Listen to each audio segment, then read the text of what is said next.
Chapter. I'm Tom Stolgren. Welcome to Threats to Mountain Ecosystems.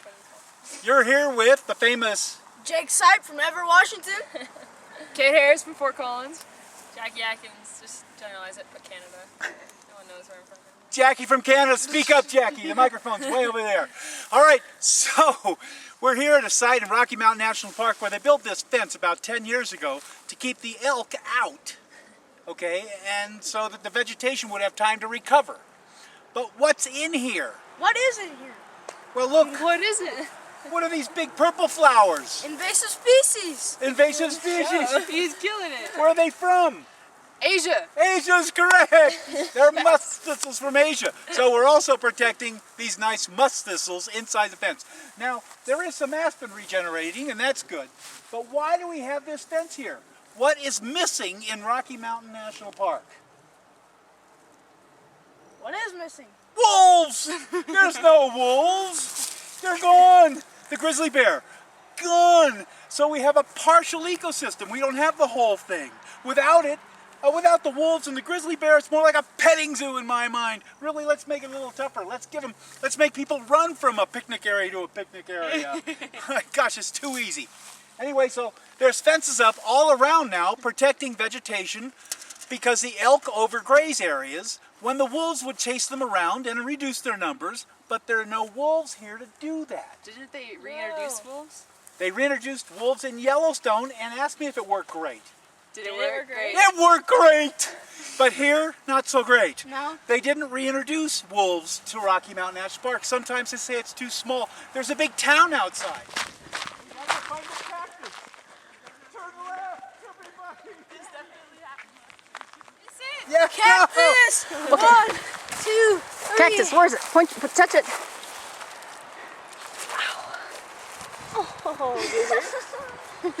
Ow!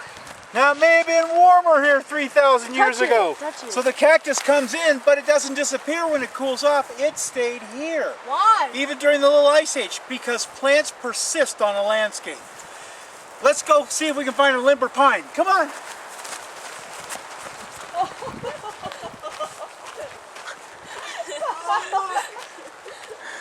It's a limber pine. Liver pie!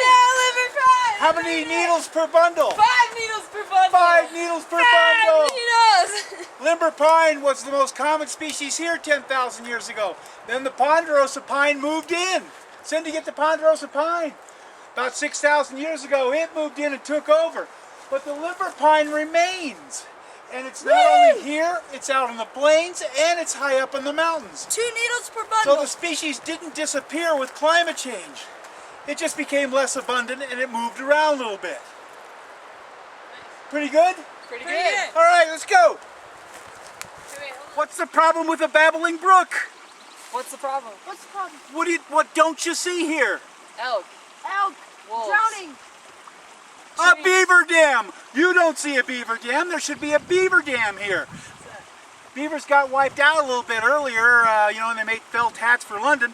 And now this park has an absence of a lot of beavers. It has a few, but there should be a beaver pond here that's really good for vegetation and for soils and for water and for fish. Why did the beavers go away? Well, they killed them, Jake. In fact, yeah, that's the story with a lot of wildlife. But here's the problem. Without the beaver, you don't get a lot of reproduction of aspen in its natural way, and you take out one thing from the system and the rest of it sort of collapses. So we need those things. And what happened to the fish that were here? The greenback trout. They're gone. They're gone. Genetically, they're gone. I mean, there's a few small areas in Colorado with the greenback trout, but most of them are gone. We've replaced them with fish that we brought in from back east, rainbow trout, German browns, and the native fish have disappeared. So it's your national park. You should demand your native wildlife. All right, let's go. This way? That way. Stay on the trail. Fire is an important part of mountain ecosystems. Fire helps to regenerate forests. Down here in the ponderosa pine, the fire frequency may be somewhere between 20 years and even 60 years. But it gets reoccurring fire, which clears it. What's that down there? Fire scar! It's a fire scar, yes. And the fires, when the fires come through here, low creeping fires, they help regenerate a forest like this. It's kind of open and park-like. You can ride a horse through there. But if you wait 60 years and you suppress all the fires for 50 or 60 years with Smokey the Bear, then it fills up with extra trees. And a larger wildfire can come through that can jump from crown to crown, which we don't like. So we want to restore natural fire regimes to these forests. Oh look, there's a Fire scar! Right! Yeah! Okay, let's get out of here. Lightning's gonna strike. Ah. Run! Run! Ah! Ah! Lightning! Okay, we're at the exclosure. We have 45 years without grazing on this side of the fence, and we have 45 years with grazing on this side of the fence. Cindy, turn around and look at the difference. You got to see the difference here. This is really cool. What would you hypothesize about the fence? The effects of grazing here. What Stopped about grazing. sagebrush? What happens with the sagebrush? Overpowers the plant. You get a lot of sagebrush. It overpowers the... But Grass? do you need grazing? Or do you need the absence of grazing for sagebrush? Or is it all around you when you turn around? It's all around you. It's all around you when you turn around. It adapted to grazing. So did many of the plants here. With mastodon, with elk, with herds of elk. You can munch off the tops of these grasses and they come back because most of their power is in their roots. They just save the roots, all the storage, and then they come back up. They're used to grazing. Do we need fences to No. save vegetation? What do we need? No. Elk. Wolves. Elk. Elk. We need wolves.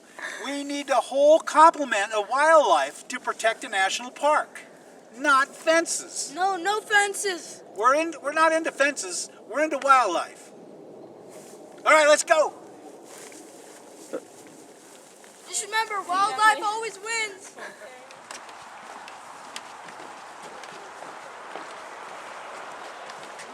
Stream.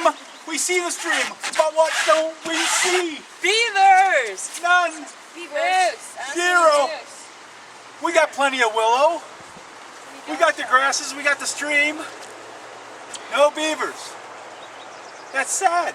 It's sad. I want them back in my national park. All right. Let's roll. Come on. That was a quick stop. Yeah. Come on. So, not all the threats to national parks come from within the parks. Some come from outside the parks. Climate change, air pollution, ozone, all these things come from outside the park to change it. If we look down the slope, we'll see a Krumholtz shrub. Cindy, come here and take a picture of the Krumholtz shrub. Right down here we have a Krumholtz shrub, and that shows it stayed in a shrub-like form for maybe 100 years or more, but now it's starting to put on a leader, a tree-like form.